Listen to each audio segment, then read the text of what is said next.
You know, Kim, we get questions in the class about how to really build plans with families and what Mhm. that looks like. And I know that the recession kind of put us in a position where we really were focused on services, but I think that there's been this kind of strange thing that occurred where people now are so process driven that they feel, if I meet with somebody today, I have to walk out with this plan that has these set hours and there's no grace period or leeway to really build relationship like you were speaking towards earlier, is Mhm. it's very functional. Mhm. What would you say to that kind of legacy, or if that's someone's reality in their Mhm. branch or they Mhm. feel that?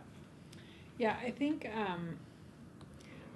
that this is part of where that evolution, it's a hard change because we've been so focused for such a long time, frankly, not on what families need, but what the TANF program needs, Mm. which that seems to be counter to what we really are intending, right? And that is for the plan to be about the family meeting their goals. And so the participation, the requirements about participation should not drive what the plan is. The family's goals should drive what the plan is.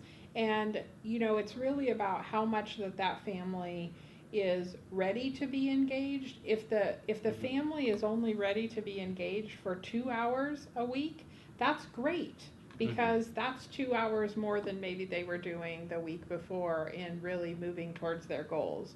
It Mm. just really depends on where they are in their situation. Some families may be very ready to do 40 hours Mm. of work or 50 hours of work, because it is their life and it's really on the pace that they're ready for to make the changes in their life. I like that. It really sounds like they're the experts in their own lives.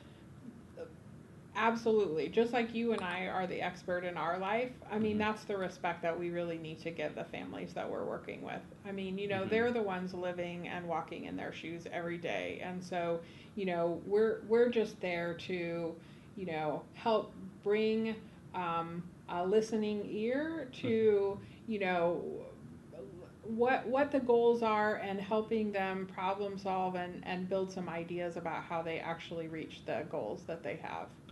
I like that. We teach that the activities that are a part of the jobs program, we teach them like a menu of options, and people are really surprised in class when they learn that there's not just five activities or two. And what we find they're really referring to is the contracted activities. Mm-hmm. So it seems like there's a lot of pressure to them to put people only in that and to Mm-hmm. not look more at what is the family doing overall and letting them pick or drive.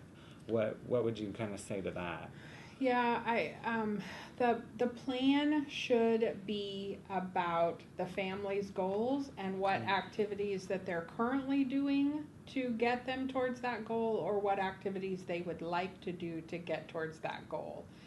Um, the contracted activities that we have, those those may or may not reflect what the majority of our population is needing, because as we've thought about planning with families differently, I think that those contracted activities are also going to need to Mm. look different.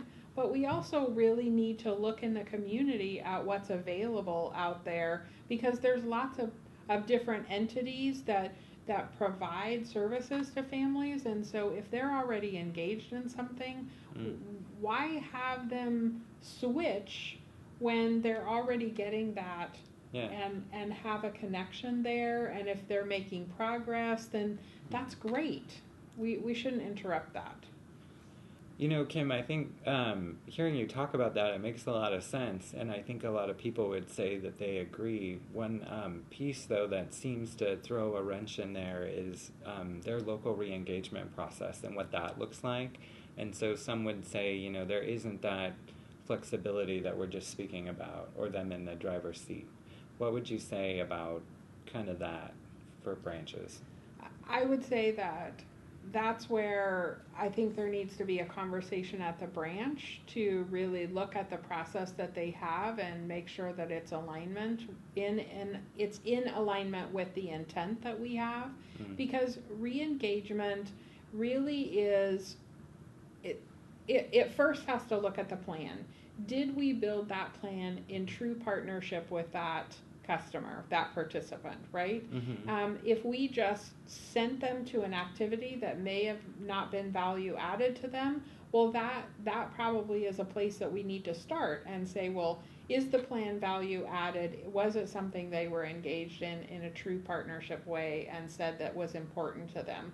If it was activities that were really important to them, that they felt like could get them to their goal, and they didn't do them for whatever reason, that's where we have to become curious and find out why. What happened? You know, was it that the plan wasn't right? Was it that the plan was right but they got scared? Was it something happened in their life? I mean, life does happen to all of us, right? So what really happened? And then it's really about engaging in problem solving to figure out what that next step is, because the faster that we get someone re-engaged, that's the whole point of re-engagement, is to get them engaged again. It's never about disqualification. And so problem solve, get them re-engaged again, because the faster that they can become engaged again in the plan that they've set for themselves, the easier it is. The longer you go when you're trying to do something hard and you stop, the harder it is to get started again. You know, when sometimes when there has been a DQ, we get this feedback, is that we'll see plans out there and people will talk to us about it where, okay, I've re-engaged, we've reconnected, we're on a new plan, but people will say, I need 2 weeks of solid, immaculate participation and engagement from you. And if not, then it seems very punitive, or continuing kind of the ideology of re-engagement as punitive, which you just spoke beautifully to it not being. So what would you say to that? Well, I think we have to think about making sure if we're talking about re-engagement or we're talking about disqualification, because I think that those are two separate activities. And so re-engagement really is the process of helping someone to get engaged again in their plan that they've stopped for some reason and finding out why. Disqualification, you know, I think I have several things to say about disqualification. One, it's not a punishment, right? It is really almost like the last ditch effort of tools in our toolkit to try to get connected with someone to engage. And quite frankly, probably the group of would-be participants who might be disqualified are probably the people who we can't ever get in touch with. They never come in for an appointment. They never respond to any of our letters. We can't ever find them at home. You know, that really, truly, it is our last tool to try to get their attention, because really what we want is to engage them in that plan that can change their life, right? And so the other thing I would say about disqualification is that we shouldn't be disqualifying people who are engaged and actively moving forward, even if it is 2 hours a week. That is progress that they're making. So we have to be really careful about making sure that re-engagement is about getting them engaged or engaged again, and disqualification is really that last ditch effort to try to get their attention and engage them.